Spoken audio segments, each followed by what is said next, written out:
Katika taarifa ambazo tumezipa kipaumbele, mwanasiasa mkongwe Nicholas Biwott amefariki hapa jijini Nairobi akiwa na umri wa miaka 77. Wanasiasa na viongozi wametoa risala za rambirambi na kumkumbuka. Vyama vikuu vya siasa vaendelea na kampeni zao katika sehemu tofauti za nchi.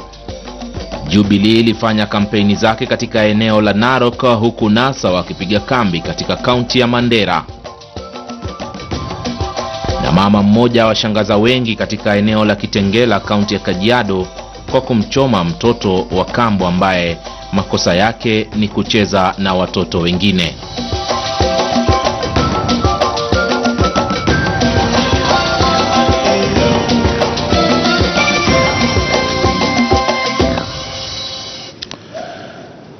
Na mtazamaji, karibu tuendelee na taarifa zaidi tuanze na taarifa kutoka kaunti ya Narok, ambako Rais Uhuru Kenyatta na naibu wake William Ruto waliendelea kutafuta kura za Jubilee katika maeneo hayo. Wawili hao walisema kuwa muungano wa NASA hauna uwezo wa kuongoza Kenya kwa njia bora. Wametaka wachaguliwe ili wamalize miradi ambayo ilikuwa bado inashughulikiwa.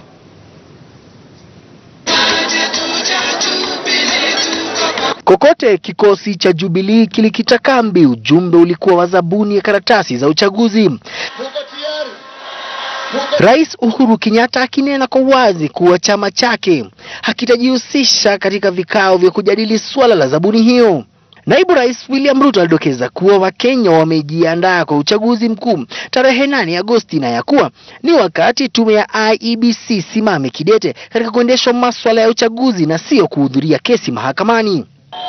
Ati kila siku ni kotini. Prepare yourself to face the people of the Republic of Kenya on the 8th 2017. Au namna gani Narok? Wani nyinyi hamko tayari? Tunawaambia mahakama wasiingishwe kwenye mtego ya watu wa upinzani ambao hawataki uchaguzi na kuleta makesi kujaza kule kotini ati wananchi wa Kenya wakose kupiga kura tarehe 8 mwezi wa 8. Sisi tunataka kuwaambia watu wa upinzani, tarehe 8 mwezi wa 8 ilijulikana miaka 4.5 iliyopita. Kama hawako tayari, wawache tupitishe Uhuru Kenyatta tarehe 8 mwezi wa 8, wajipange wapambane na mimi 2022. Naibu Rais William Ruto akihutubia wananchi eneo la Olmekenyu alidokeza kuwa kuna njama ya muungano wa NASA kupata zabuni hiyo ya uchapishaji karatasi za uchaguzi, huku akidokeza kuwa hawana haja na ni nani atakayechapisha makaratasi ya uchaguzi. Kenyatta alitoa tahadhari kwa upinzani kwa kuhubiri siasa za mgawanyiko nchini Kenya. Haja yetu ni kuweka Wakenya pamoja na tuwe na amani. Mwenzetu juzi ambaye anasema anataka uongozi tunashindana naye alikuwa pale akiambia Wakenya ya kwamba yeye akichaguliwa ati kuna Wakenya wengine ambao watahama kuliko kule walipo asiwarudi makwao.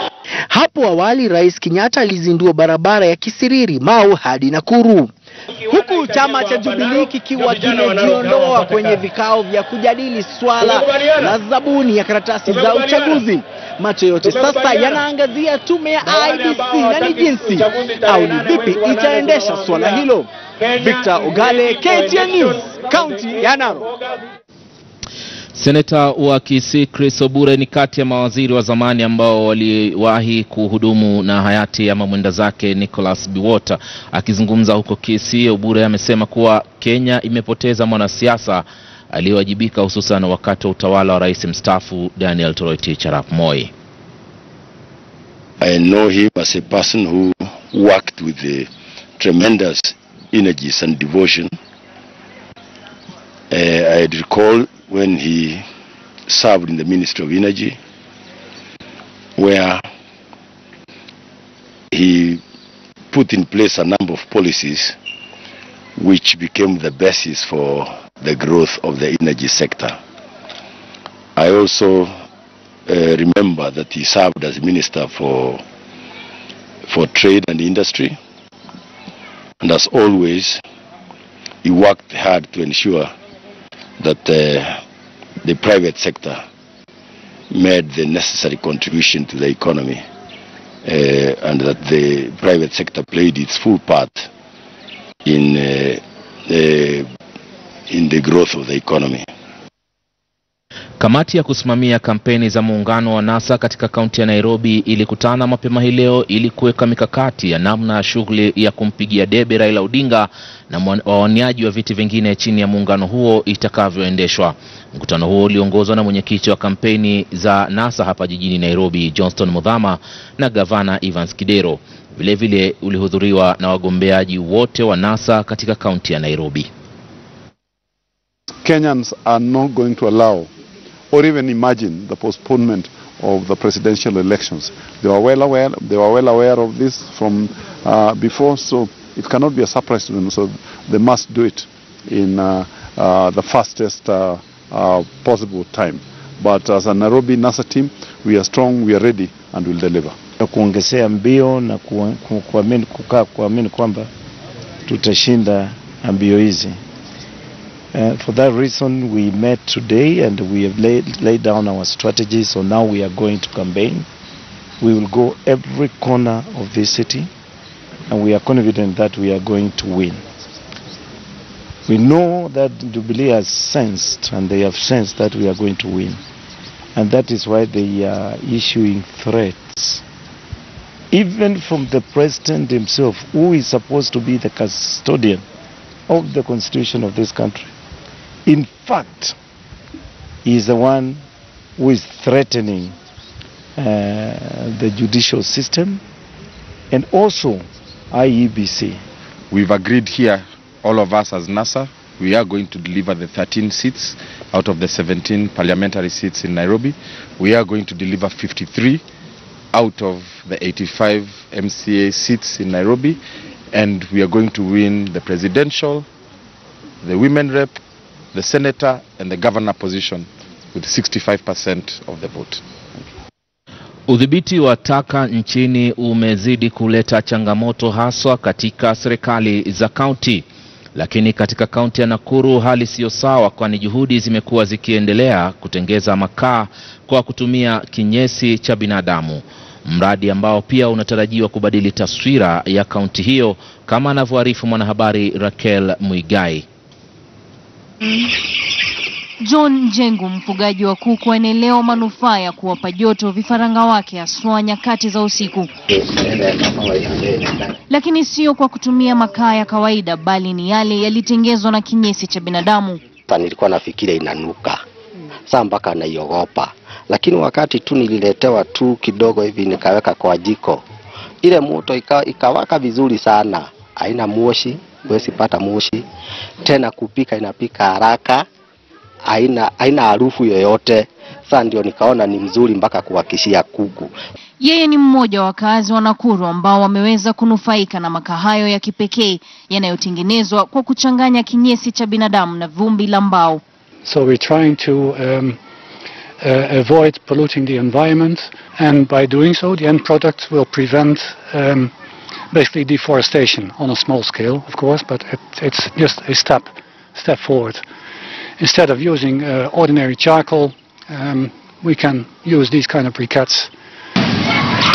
Lakini kabla makaa hayo kuwafikia wateja kama John, kuna baadhi ya hatua ambazo mchanganyiko huo unafaa kupitia kuhakikisha kuwa ni salama kwa matumizi.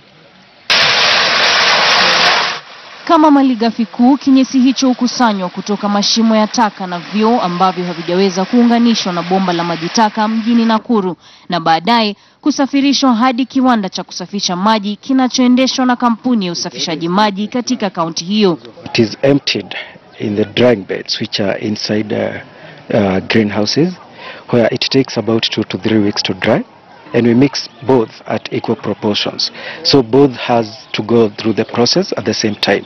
So while the sludge is drying, also the sawdust is also drying because we get it at a moisture level of about 40%. Mabaki hayo yaliyokauka huweza kuchomwa, ikiwa ni hatua muhimu sana, kwani kutokana na joto hilo vimelea hatari pamoja na harufu mbaya huondolewa. With our rotating drum, we feed the milled feedstock gradually as we add molasses bit by bit until the ball starts to form. Katika hatua ya mwisho, makaa hayo ambayo hufanana na mipira midogo huanikwa kwenye jua ili kukauka kabla ya kupakia na kusambazwa kwa wateja kwa shilingi 60 tu kwa kila kilo 2. Total project budget is 4.3 million euros, of which the EU is the biggest donor, about 55%. Huku mradi huo ukiendelea katika kaunti ya Nakuru, kampuni hiyo ya Netherlands bado imetoa jicho katika kaunti zingine kuweza kutatua swala la usafi ambalo linazidi kuwa donda sugu nchini. Raquel Muigai, KTN leo weekendi. Kaunti ya Taita Taveta, mtazamaji, imebarikiwa na madini hasa katika maeneo kame kama vile Mwatate, Kasigau na hata Buguta. Wanasiasa katika kaunti hiyo wamekuwa wakitumia ukwasi wa madini kuuza sera zao, hasa wanaotaka ugavana, useneta, ubunge na hata nafasi ya mwakilishi wa kike. Lakini ni kipi wachimba migodi wanachotaka zaidi kutimizwa hasa katika sekta hii ya madini? Francis Mtalaki ametutumia taarifa ifuatayo kutoka kaunti ya Taita Taveta. Na asante sana mtazamaji. Hii leo basi tumetembelea baadhi ya migodi na tupo ndani ya mgodi mmoja hapa katika kaunti ya Taita Taveta, eneo bunge la Mwatate. Na hii leo basi tungependa kufahamu mengi kuhusiana na biashara ya madini hapa. Ni kipi ambacho kinaweza kutokana na biashara ya madini? Na hivi sasa nipo na mmoja wa wachimbaji ambaye ningependa jitambulishe, alafu atueleze biashara ya madini hapa katika kaunti ya Taita Taveta iko vipi, hususan tuko ndani ya eneo la kuchimba madini. Okay, hapa ni Mkuki CBO na hii shimo inaitwa Neema na hii ni Chavia Mineral. So biashara ya madini kwa sasa si mbaya na si nzuri. Kuna wakati inakuwa nzuri na kuna wakati inakuwa mbaya. Sana sana wakati wageni wanakuwa ni wengi, biashara kidogo inakuwa ni nzuri, na wageni wakipungua biashara inakuwa mbaya. So inabaki ya sisi kwa sisi, of which hiyo haikuwa nzuri zaidi sababu nategemea kuuza nje. Na tumekuja kutoka juu pale mpaka hapa, tena unaniambia tunaweza kuendelea kwenda ndani na tufike kwenda pande ule mwingine. Tueleze kuko vipi huko? Kule huko iko na urefu wa mita 200. So hapa tumefika labda ni kama mita 40 ama mita 50. Bado kuna mita zingine ndani. Na kuna nini pale chini? Naona kuna kimulika hivi kama tunaweza kutazama. Ile ni miamba imetoka kutoka ndani ikafika pale. Kutoka mali imetoka paka pale kuna mita 40. Ndio mali unaiona pale. Na kutoka pale paka hapa kuna kima cha mita 60 hivi. Yeah. Na mnafikaje kule bwana, hamuogopi? Hatuogopi sababu hii ni kazi yetu na ni kazi tunaipenda. Tunatumia hizi ngazi hizi unaziona hizi. Hizi ndio ngazi tunatumia kushuka huko chini. Na katika kuchimbaji madini labda mmeanza lini na kwa sasa ni mwaka wangapi? Tunaona kwamba hapo ndani jinsi ilivyo, mlichimbaje? Hii shimo huu ni mwaka wa 3. Tangu tuianze huu ni mwaka wa 3. Na hapa tunachimba kutumia vifaa. Tuko na compressor na tuko na vifaa kama kuchoronga na kulipua. Yeah. Na tukisonga mbele kuhusiana na masuala ya uchimbaji madini, tunafahamu kwamba ni msimu wa siasa. Unapoelekea mita 200 huko ndani, na sasa wanasiasa labda katika eneo hili la kaunti ya Taita Taveta wanatumia labda masuala ya siasa kuweza kujitafutia kura, wamefika huko? Wengi wamefika na wengi hawajafika. Hapa tuko na vijana hapa, hii Chavia Mineral, hii shimo tumeajiri vijana 100, lakini mgodi wote tuko na zaidi ya watu 3000. So mwanasiasa akisikia kuna mahali kule 3000 anaona hiyo ni block. Japo kila mtu anajaribu kujipendekeza, hii ni block yangu, CBO ni block yangu, CBO ni block yangu. Lakini wote ni wamesimama kwa powerful na wote wanakuja wakieleza agenda ya madini. Na labda nyinyi kama watu wa madini mnahisi ni kipi ambacho labda wanafaa washughulikie katika muhula wa siasa ambao unakuja kuanzia mwaka 2017 mpaka 2022? Sisi kama wachimbaji madini, kitu tungependa cha kwanza, hii sekta labda ya madini waitengee fedha. Na ili wakitengea fedha fulani, wakuje kwa watu wa madini wapatie proposal zile wako nazo, nafikiri itakuwa vizuri zaidi. Lakini kila governor ukisikia anasimama na kwambia mimi na support madini, lakini haongei kiupana na kiurefu ya kwamba nikiingia kama governor sekta ya madini nitaitengea nini na nini na nini. Na labda tumepanda kutoka kule juu mpaka hapa na tena kuna kuteremka upande upo chini. Changamoto labda mnazopitia? Changamoto tunazopitia hapa ni machinery. Ukiangalia kama sasa tunatumia manual na kuna migodi zingine zinatumia winch, lakini hii tunatumia manual. So changamoto ni nyingi, mchanga, vifaa vya kuchimbaji viko chini. Bwana, lakini uko tuambie jina lako. Majina yangu najulikana kama Steven Mwadime Mwikamba. Na asante sana mtazamaji. Huyu ni mmoja wa wachimbaji madini ambaye yupo katika eneo hili na ameweza kusema mengi. Wanasiasa bado wanazidi kubisha hodi katika maeneo haya. Ikumbuke kwamba katika eneo hili la hapa ambapo wachimbaji madini wapo hapa, wanasema kwamba wapo na zaidi ya kura 3000. Hivyo basi wanatazamia kwamba yapo mengi tu yataweza kufanyika katika kipindi cha siasa za mwaka 2017, na kadri wale ambao wataweza kuchaguliwa katika kaunti hii ya Taita Taveta sawa na serikali kuu, basi wataweza kuona nia ya kuweza kuwashughulikia katika masuala kadha wa kadha. Mimi ni Francis Mtalaki na kuregesha studioni. Naam, asante sana Francis Mtalaki na taarifa hiyo kutoka katika migodi ya Taita Taveta kule, mojawapo ya kaunti ambazo zina utajiri mkubwa wa hifadhi wa madini ambayo yanawafaidi wengi na hata taifa kwa ujumla. Mtazamaji, nadhani kufikia hapa tumetamatisha taarifa za KTN leo. Katika sehemu yetu ya pili leo hatukuweza kuwa na mahojiano, lakini tumemalizia na taarifa ambazo tulikuwa tumekuandalia. Asante sana kwa kutazama. Mimi naitwa Ali Manzu, endelea kuwa nasi.